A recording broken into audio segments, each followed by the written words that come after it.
De 10 a 12, entra a La Trinchera que hay lugar. En La Trinchera, con Gustavo Tubio. Creo que el trabajador petrolero la pasó muy mal. Entonces creo que es momento en una industria que es tan floreciente, ese reconocimiento hacia el trabajador tiene que existir. No queremos poner piedras en el camino siempre y cuando se respeten los derechos de los trabajadores. Sindicato de Petroleros Privados, uniendo familias, construyendo futuro.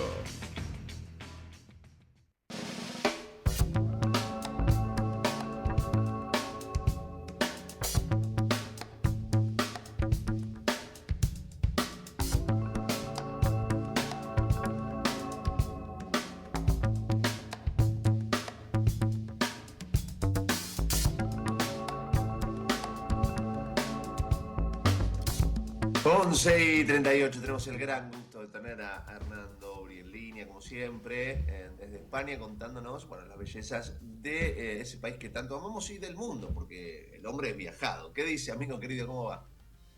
¿Cómo estás, Gustavo? ¿Todo bien? Acá inaugurando la temporada de Pelo Pincho con Qué 36 lindo. grados en Madrid y ganas de lo único de estar es 36. meterte en la pileta y no salir. Y sí. Por Dios. ¿Cómo se llama la Pelo Pincho de España? ¿Cómo se llama? No sé. Se llama Pelupinchu. Ay. Pelupinchu.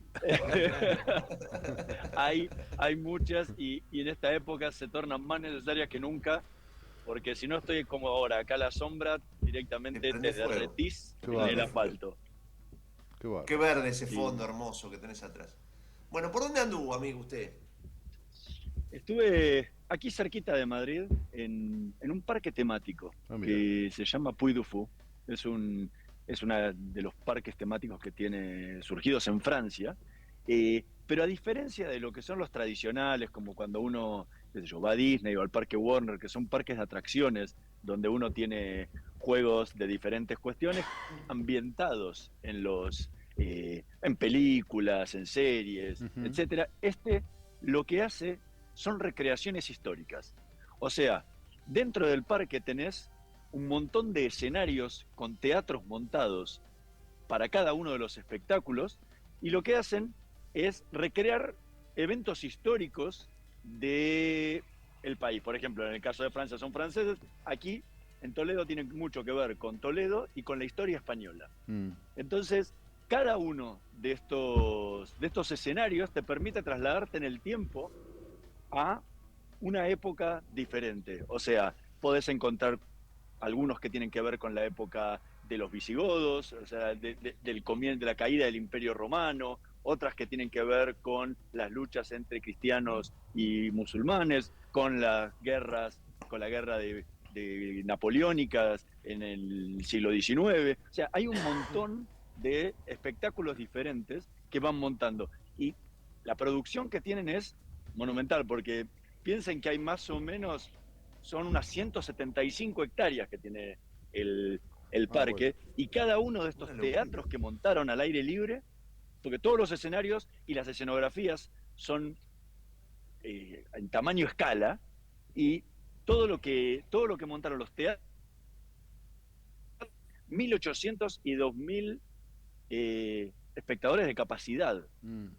O sea, son unos anfiteatros inmensos, claro, donde uno va viviendo y va pasando de uno a otro y recreando estas historias. Además, tienen en todo lo que es el parque recreaciones también de lo que son antiguas aldeas y restaurantes ambientados también en la época. O sea, uno come lo que fuera una taberna del siglo XV, obviamente que comida de hoy, pero uno se sumerge en el tiempo en este parque, y lo que tenés más de 2.000 personas trabajando o sea, hay casi 2.000 personas trabajando directamente, casi 3.000 que trabajan indirectamente en el parque. Esto nació aquí en España, es la segunda versión que se hace. La primera es la francesa, nació en el año 1977, cuando decidieron recrear en un castillo que estaba en ruinas, decidieron desarrollar parte de lo que había sido un espectáculo con la historia francesa. A partir de ahí nació la idea, empezó a crecer y se tornó en un parque temático en Francia, y como tuvo tanto éxito, decidieron montar aquí uno en En Toledo, que empezó en 2015 más o menos la obra, y recién en 2019 empezaron a inaugurar partes y en 2021 estuvo completamente terminado.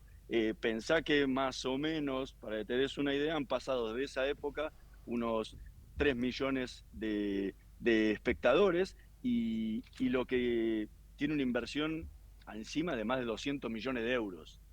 O sea, es monumental. O sea, uno piensa que son pequeños teatros, pero es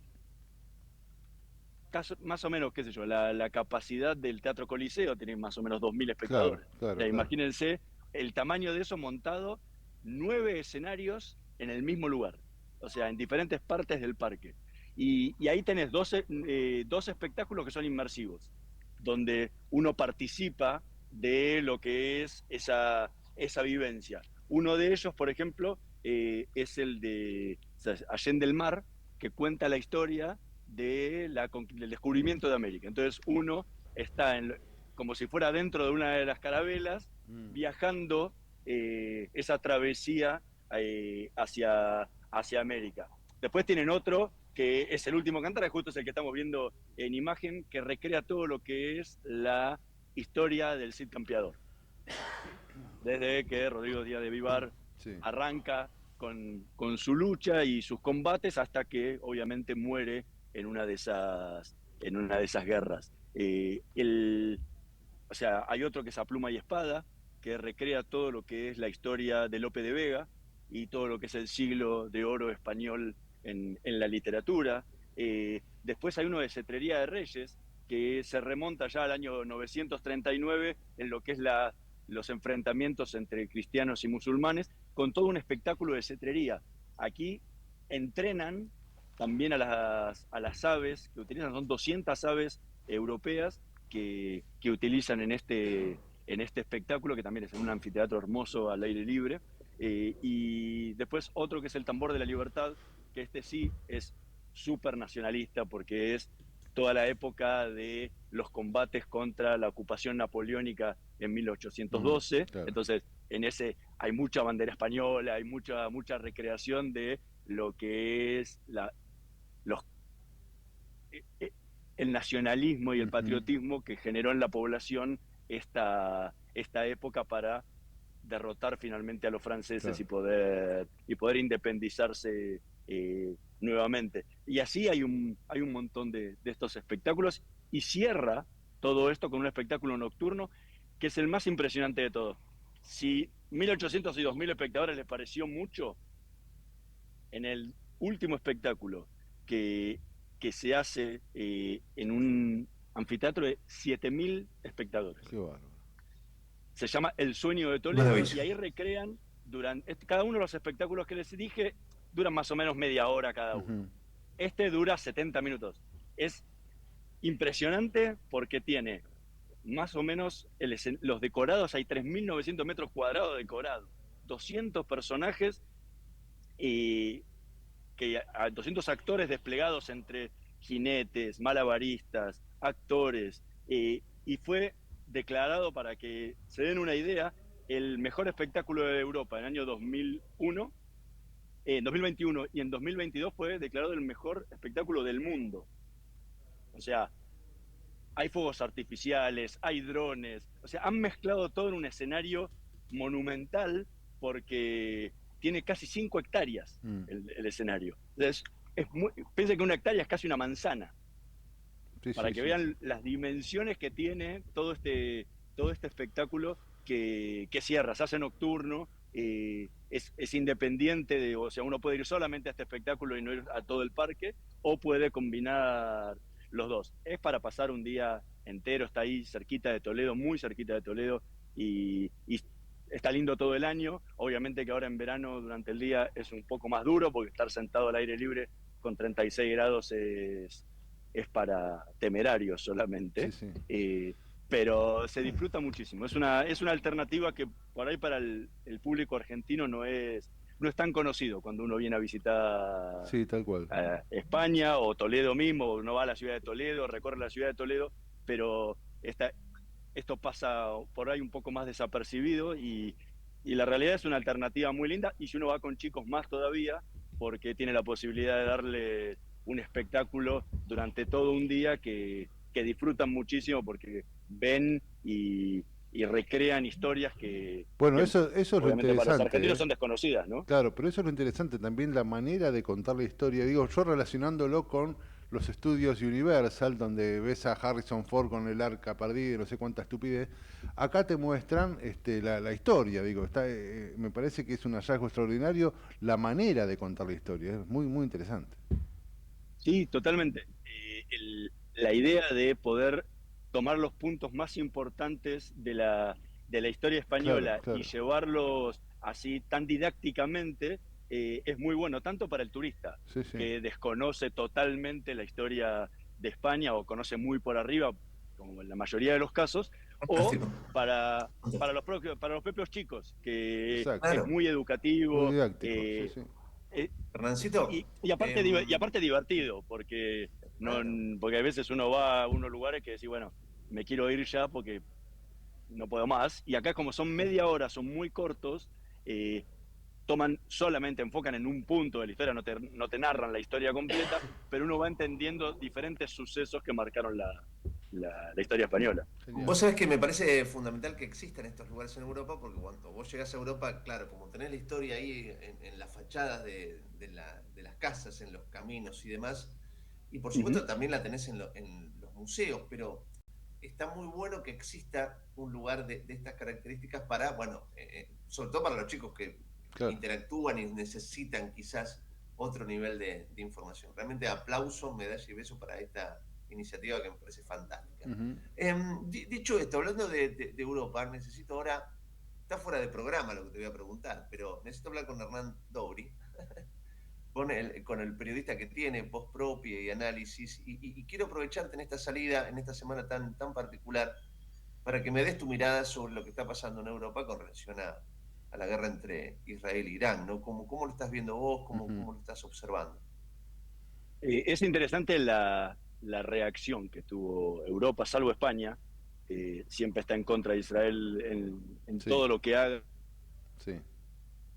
El gobierno de Pedro Sánchez es un enemigo declarado de Israel público.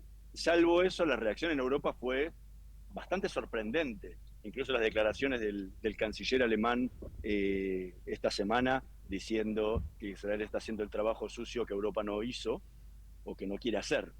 Entonces, uno lo empieza a ver así, Inglaterra ayudando con movimientos de tropas en el Golfo, Francia, que es el que más dubitativo se ha mostrado hasta ahora, tampoco se puso en contra. O sea, tenés un montón de reacciones positivas que, contrariamente a lo que muchas veces pasó con el tema de Gaza, donde se oponían, presionaban y había muchísima tensión en todo lo que había sido ese momento. Hoy como que Europa tenía una espina en el dedo que no sabía cómo sacársela por intereses que tienen que ver con el petróleo, con el gas, con muchísimas cuestiones que tienen con el Medio Oriente. Entonces como que siempre está timorata ahí esperando a ver qué hacer y nunca avanza. Por eso el plan nuclear de Irán avanzó tanto y Mm. muchas veces fomentado por varios países europeos. Entonces, en este momento como que Israel le está dando la solución que necesita y es por eso que ha habido tanto silencio, no solamente del mundo europeo, sino del mundo en general y especialmente del mundo árabe. O sea, salvo Ahora, Pakistán, que salió a claro, decir que quería, que iba a claro. actuar si atacaba a Estados Unidos a Irán, el resto del Bueno, mundo Sí. está en silencio. uno se preocupa porque cuando empiezan misiles de un lado para el otro, Irán es una potencia poderosa en ese sentido. Eh, ¿Hay temor de que esto se desmadre y que no se pueda controlar? ¿O vos crees que está todo medianamente dentro de carriles normales? O sea, hay bastante sorpresa de lo la poca resistencia que está poniendo Irán. O sea, si bien ha disparado los primeros días de a 100, 200 misiles por día, muchos de ellos han sido, la mayoría de ellos han sido interceptados, pero en los últimos días no puede tirar más de 10, porque cada interceptor que tiene y cada lanzador que saca, Israel le destruye con un bombardeo cada uno de ellos han perdido el control total del espacio aéreo del país. Buena parte de su liderazgo militar ha sido eliminado en los primeros días, y creo que esa sorpresa que generó Israel montando esa fábrica de drones dentro de Irán, y que logró hacer el ataque desde adentro y no desde afuera, eliminando todo lo que son las defensas antiaéreas para permitirle a su aviación luego disparar, eso es lo que llama la atención de lo rápido que se ha eliminado todo lo que es la resistencia más fuerte. Ayer salieron a decir que tenían una sorpresa que podían lanzar en cualquier momento. Terrible. Es un gran temor, no se sabe, es una discusión. Teóricamente ojivas nucleares no tienen, entonces ayer no pasó absolutamente nada sorpresivo, digo, disparan misiles todo el tiempo contra la población civil israelí, que han impactado muchos en edificios, ha causado varios muertos, pero hasta ahora no está. Hay que ver qué pasa si finalmente Estados Unidos decide intervenir directamente con sus aviones B-2 y las bombas rompebúnkers, que es la que podría terminar con todo el centro de centrifugado que tiene Irán, y que Israel, por estar debajo de una montaña, no puede con sus misiles destruirlo. O sea, solamente con la ayuda de Estados Unidos se puede hacer, e incluso perforar el búnker donde está el ayatolá escondido. O sea, esos pueden ser momentos decisivos para la guerra, pero también que eso lleve a que otros países decidan sumarse, como dijo Pakistán, que es una potencia nuclear, claro, y que decida atacar a Israel o algún centro o alguna base americana, lo que sería meter a Estados Unidos de lleno en una guerra, como fue el error de Japón en la Segunda Guerra Mundial, después del ataque a Pearl Harbor. Entonces, las consecuencias de eso pueden ser grandes. Creo que eso es lo que se está analizando y lo que están midiendo hoy los diferentes líderes mundiales. Pero hasta ahora la imagen de que Rusia y China, que eran los grandes aliados de Irán, se han mostrado como que se corrieron de un costado, ¿no? Es como que el dicho peronista que dice: te acompañamos hasta la puerta del cementerio, pero entras vos solo. Claro. Hasta ahora parece así. Ahora, si se involucra a Estados Unidos, lanza ataques complejos, ya se abre un escenario nuevo distinto, que no es el actual. El mundo pareciera decirle a Israel: hagan el trabajo sucio, terminen con este tema, y es lo que están haciendo. Por eso el gran silencio que hay. Era algo que se veía venir hace mucho tiempo, y que veremos cuánto dura, porque hasta ahora va casi una semana, y los resultados han sido bastante alentadores, pero no sabemos cuál es el final. Y creo que el mundo está pendiente de eso. Fíjense que el impacto grande no se ha generado a nivel de los mercados. O sea, el mercado israelí disparó, el shekel se ha fortalecido contra el dólar muchísimo, el precio del petróleo no hizo una locura como hizo en otros momentos cuando hubo tensiones en Medio Oriente, con lo cual pareciera ser que descartan un bloqueo de todo lo que son las exportaciones marítimas del Golfo por parte de Irán, que era una de las grandes amenazas. O sea, todo eso parece estar controlado, pero la realidad es que esto es una caja de Pandora. Todos los días puede pasar algo sorprendente, y lo vemos día a día. O sea, ustedes lo viven mucho más tranquilos porque lo viven de día, ¿sí? La diferencia horaria, pero acá los ataques son a las 3 de la mañana, 4 de la mañana. O sea, las noticias son en horarios de madrugada, que en Argentina por lo menos se pueden vivir a las 10, 11 de la noche, ¿no?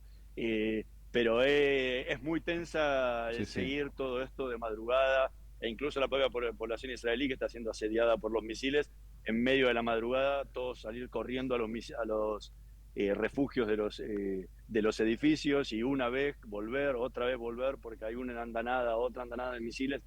Está creando una tensión muy grande dentro de la población, pero la realidad es que, si uno ve, es contrario a lo que pasa siempre. En vez de que la población salga corriendo y huya del país, los israelíes están desesperados por volver a Israel para ayudar. Han quedado muchísimos varados en el mundo y el gobierno está haciendo lo posible para repatriarlos, la mayoría desde Chipre o desde Jordania, abriendo los puentes aéreos porque el aeropuerto Ben Gurión está cerrado desde hace una semana. Entonces, bueno, es todo un movimiento que día a día trae novedades, ¿no? Y que puede llegar a tornarse un momento histórico, que caiga el régimen de los ayatolás e Irán vuelva a transformarse por lo menos en algo similar a lo que era antes de este régimen. Sí, sí, Exacto. sin duda. Hernancito, querido, como siempre, un placer tenerte. Gracias por todo. Un abrazo grande, hasta la próxima. Gran abrazo, mi amigo. Hernán Dobri, un lujo tenerlo aquí en La Trinchera. Basta de atropello, basta de pasarnos por encima, basta de que nos invada, basta, compañero. Los neuquinos y los regionales, los rionegrinos, los pampeanos, que nosotros representamos, que tengan la plena seguridad que este gremio va a estar a la par de cada uno de los compañeros. Sindicato de Petroleros Privados, uniendo familias, construyendo futuro.